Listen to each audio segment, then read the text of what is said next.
Jau šį šeštadienį Kaune prasidės šventinių renginių Kalėdos savo mieste maratonas, kuris baigsis tik kitąmet sausio 6-ąją.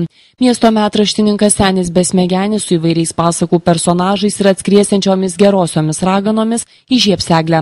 O gruodžio 31-ąją Rotušės aikštėje visų laukia įspūdingas naujųjų metų sutikimas – Tūkstantmečio šviesa. Tai šventinės akimirkos su populiariosios klasikos atlikėjais ir simbolinių 1000 sekundžių skaičiavimas. Mes pradėsim tokį, kaip vadinkim, video reportažą, nedidelį tokį dokumentinį filmą apie tai, kas Kaune buvo labai svarbu šįmet.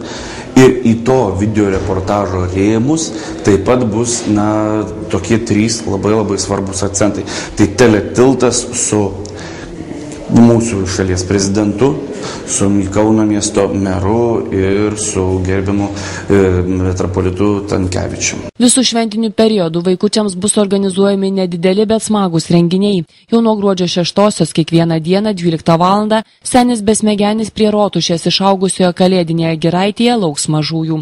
Jis vers savo kalendoriaus lapus ir vaikams porins įvairias istorijas ar seks pasakas, kurias dar praėjusio amžiaus viduryje surašė Julius Kiaupas. Bus taip pat knyga, kurioje vaikučiai galės parašyti savo palinkėjimus, atsiliepimus ar padėkas Kalėdų seneliui.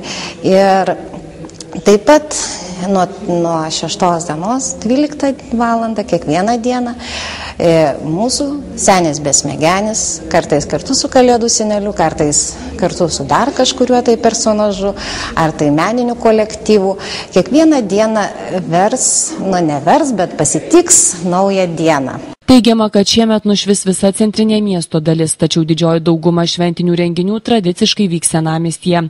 Pirmą kartą sužibs auksinė Motiejaus Valančiaus gatvelė. Jos skverelyje menininkai įkurdins šerkšną eglę, kurioje fėja seks pasakas vaikams. Lazeriai nušvies Kauno pilį. Kalėdinė nuotaika mieste vyraus iki 3 karalių šventės.